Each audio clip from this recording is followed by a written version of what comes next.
안녕하십니까 믿음의 형제자매 여러분. 저는 오늘 이 시간에 히브리어 강해 계시록 12장이라는 제목으로 여러분께 말씀을 드리고자 합니다. 저희가 아는 대로 구약 성경은 히브리어로 기록이 되어 있습니다. 이사야서 34장 16절에서 너희들은 여호와의 책을 자세하게 살펴보라. 그것들이 하나도 빠진 것이 없고 하나도 짝이 없는 것이 없으리니 이는 여호와의 입이 그것들을 명하셨고 여호와의 신이 그것들을 모으셨음이니라 라고 말씀을 하셨는데요. 그 권면에 따라 이 구약 성경의 히브리어를 저희가 자세하게 살펴보게 되면 이 계시록 12장에 나타나 있는 예언의 말씀을 좀 더 구체적으로 이해할 수 있게 됩니다. 여러분께서 계시록 12장을 읽어보시면은 한 여인이 나옵니다. 이 여인이 임신을 해서 남자아이를 출산하게 되는데 그 남자아이가 하늘로 승천해서 올라갑니다. 그때에 용이 분노해서 그 남자아이를 출산한 그 여자를 핍박하게 되고 그 여자는 핍박을 피해서 광야로 도망을 가는데 그 광야에서 1260일 동안 양육을 받는다 라고 적혀 있습니다. 자, 요 내용을 저희가 이해하기 위해서 세 가지 성경 구절을 구약 성경에서 좀 살펴보도록 하겠습니다. 창세기 14장 6절에 보시면은요, 광야라고 하는 단어가 나옵니다. 그리고 아가서 4장 3절에 보시면 입이라고 하는 단어가 나옵니다. 입. 그리고 다니엘서 8장 13절에 보시면은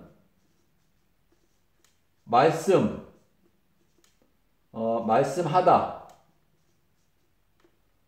라고 하는 단어가 나옵니다. 제가 여기에 이렇게 세 성경 구절을 적었는데요. 요 세 성경 구절을 히브리어 원문으로 보시면 이 세 성경 구절이 전부 다 동일한 단어가 사용이 되었습니다. 그 단어가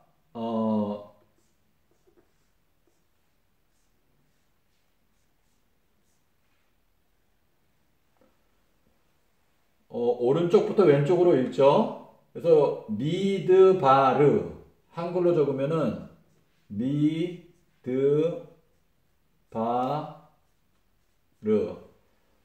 여러분께서 아시겠지만 히브리어는 원래 모음이 없습니다. 그래서 제가 지금 여기에 이 모음 같은 걸 붙였는데 사실은 이거는 M, 이거는 D, 이거는 B, 이거는 R. 그래서 미드바르. 근데 이거를 읽을 때 보통 미드바르라고 읽거든요. 하나님께서 구약 성경을 주실 때에 이 히브리어로 주셨는데 그 원문에 보시면은 모음이 원래 없습니다. 그런데 신학자들이 그것을 읽도록 하기 위해서 모음을 만들어서 붙였습니다. 잠언 30장 6절에 말씀하시기를 너희들은 여호와의 말씀에 더하지 말라. 여호와께서 그를 책망하시겠고 그가 거짓말하는 자로 나타날까 두려우니라 라고 말씀을 하셨는데요. 저는 개인적으로 신학자들이 왜 하나님의 말씀에 모음을 더했는지 저는 이해하지 못하고 있습니다. 그리고 저는 신학자들이 히브리어 성경에 모음을 첨가한 것은 하나님의 뜻이 아니다. 하나님의 뜻과 위배된다. 라고 생각하고 있습니다. 사실 저도 이 히브리어는 저희들에게 외국어이기 때문에 어렵게 느껴질 수 있는데요. 일단 히브리어 알파벳만 여러분께서 배우시고 그 다음에 사전을 찾는 방법만 조금 익히시면 구약 성경을 얼마든지 연구하실 수 있습니다. 그래서 하나님께서 우리에게 구약 성경을 히브리어로 주실 때에 하나님께서 저희와 같은 외국인들도 다 생각하시고 이 언어를 선택하셨을 것입니다. 그래서 구약 성경을 자세히 보시면은요, 정말 이 성경 말씀을 깨닫도록 할 수 있는 놀라운 비밀들이 발견됩니다. 자, 여기 보시면은 이 미드바르라고 하는 이 단어가 광야를 의미하는 동시에 또 입을 의미하고 또 말씀하다라고 하는 단어를 의미합니다. 이 여인이 광야로 갔다라고 하는 것은 하나님의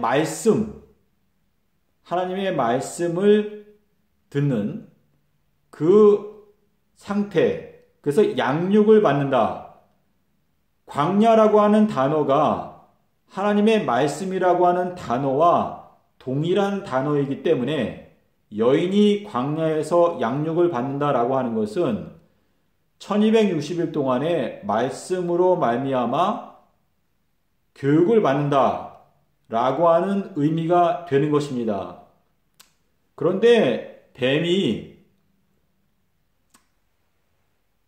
물을 강같이 토했을 때 땅이 입을 벌려서 그 물을 삼켰다라고 말을 하는데, 여기에 보시면은 요 입이라고 하는 단어가 똑같이 이 하나님의 말씀이라고 하는 단어랑 같습니다.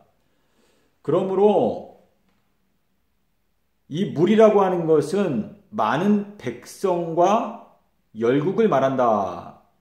결국은 이 용이 이 세상에 수많은 사람들, 대중심리 또는 거센 어떤 수많은 이 인구로 이 여자의 남은 무리를 그냥 휩쓸어 버리려고 하는데, 이 여자의 남은 무리는 땅이 입을 벌려, 그것은 하나님의 말씀의 깨달음이 확고하기 때문에 그 수많은 이 수적으로 엄청나게 많은 이 세력이 밀려와도 거기에 쓰러져 넘어지지 않고 진리 위에 굳게 선다라는 의미가 들어있는 것일 것입니다. 양육을 받는다라고 하는 단어는요, 여러분께서 아멘, 이 히브리어로 아멘이라고 하는 이 단어는 굉장히 중요한데요. 아멘이라고 하는 단어에는 양육하다라고 하는 단어의 뜻이 들어 있습니다. 그리고 아멘이라고 하는 단어는 오른쪽으로 우회전을 하다라고 하는 의미도 역시 들어 있습니다. 그래서 히브리서 12장 2절에 보시면 예수님께서 승천하셔서 하나님의 보좌의 오른편에 앉으셨다라고 말을 하는데, 마태복음 25장 31절 이후에 보시면은요, 양과 염소를 구분하는 심판의 장면이 나오는데, 양은 그 오른편에, 그래서 그 오른편이라고 하는 의미는요, 예수님께서 하나님의 보좌의 우편에 앉으셨는데 양을 예수님의 편에 둔다 라는 의미가 되는 것입니다.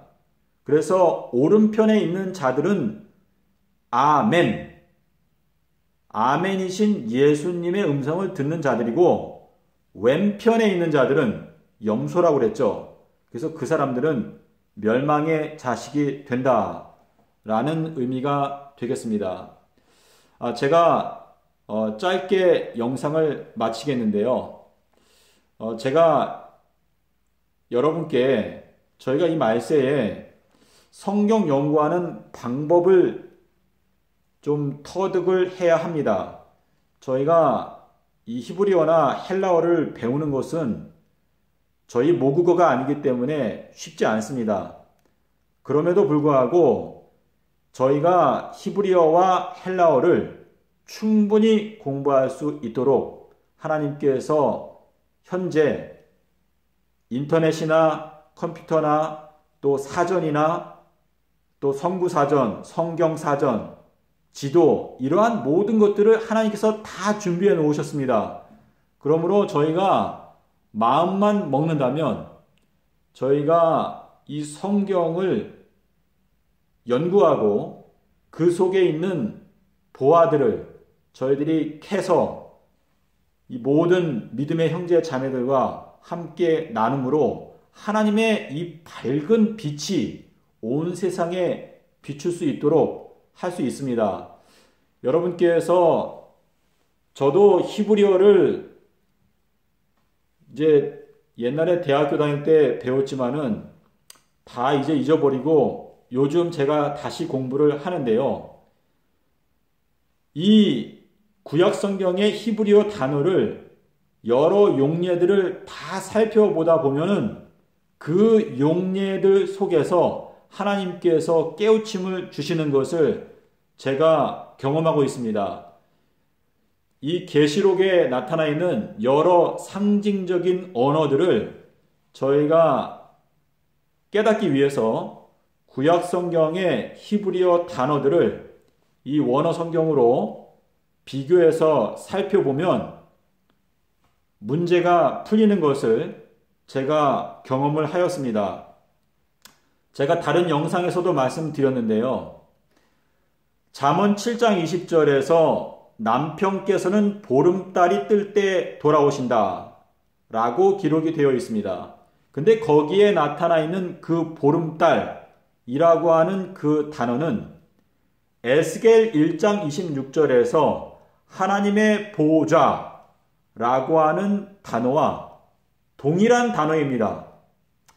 욥기서 26장 9절에도 하나님께서 그분의 보호자를 구름으로 가려놓으신다라고 말했는데 거기에도 역시 이 보호자라고 하는 단어가 보름달이라고 하는 단어와 동일한 단어입니다.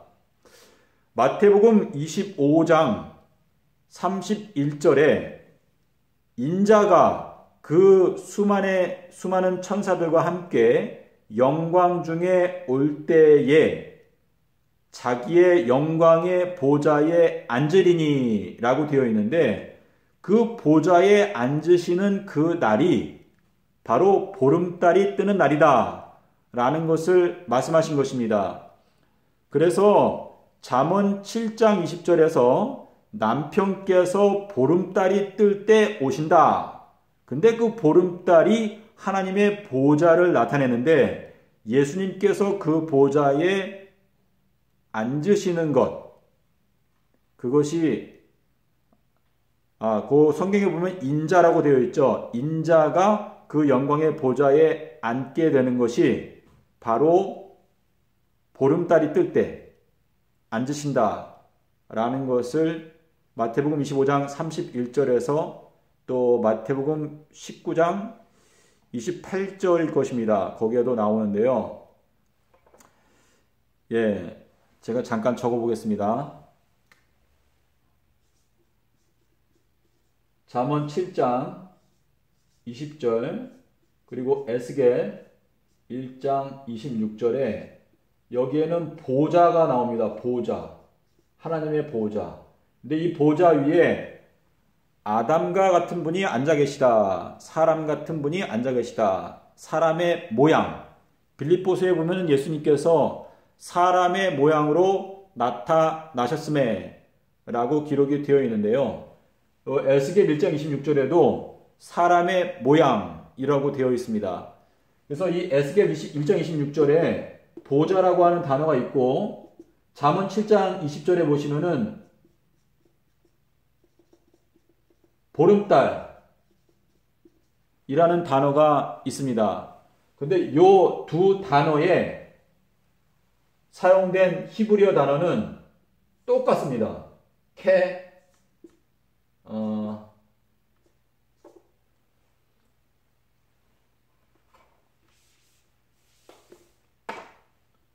카프, 그 다음에 신, 그 다음에 죄송합니다. 제가 실수했습니다. 사멕, 요게 세, 알레프, 카프, 사멕, 알레프. 자, 그래서 여러분 여기 보시는 대로요, 보름달이라고 하는 단어하고 보좌라는 단어하고 히브리어 원어로 보시면은 동일한 단어입니다. 그런데 이 신학자들이 여기에다가 이렇게 막 모음 같은 거 붙여놨거든요. 이렇게. 이런 거를 붙여놓기 때문에 오히려 성경 연구에 방해가 되는 그러한 부분이 있습니다. 그래서 잠언 30장 6절에서 경고하시기를 하나님의 말씀에 더하지 말라 이렇게 말씀을 하셨는데요. 제가 구약 성경도 그렇지만 신약 성경도 연구하다 보면 사람들이 그 내용을 변개하려고 시도했다는 것을 여러 군데에서 발견할 수 있습니다. 특별히 마가복음 8장 31절, 9장 31절, 10장 34절에 3일 후에 부활하겠다 이렇게 말씀을 하셨는데 사람들이 그 내용을 변개를 했다는 것을 그 헬라어 성경 같은 경우는 원어 그 사본이 한 14가지 정도가 있습니다. 근데 그 14가지 되는 그 원문들을 비교해서 보시면은요. 지난 2000년의 역사 동안에 사람들이 하나님의 말씀에 그 자신들이 생각할 때 이 논리적으로 이거는 고쳐야 되겠다 해서 고친, 변개한 그러한 내용들이 있는 것을 발견하게 됩니다. 그래서 사본이 이 14가지가 있다는 것도 우리가 진리를 올바로 분별하기 위해서 상당히 유익하다는 것을 제가 경험을 통해서 터득하게 되었습니다. 자, 오늘은 제가 이렇게 영상을 마치면서 다시 한번 제가 요약을 해드리겠습니다. 계시록 12장에 나오는 광야 그리고 1260일 동안 양육을 받는다. 그리고 뱀이 물을 강같이 토했는데 땅이 입을 벌린다. 라고 하는 이런 표현들을 이해하기 위해서는 여기 말씀드린 창세기 14장 6절, 아가서 4장 3절, 다니엘서 8장 13절에 나오는 이 미드바르라고 하는 히브리어 단어가 계시록 12장을 설명해주는 핵심적인 단어라는 것을 제가 말씀을 드렸습니다.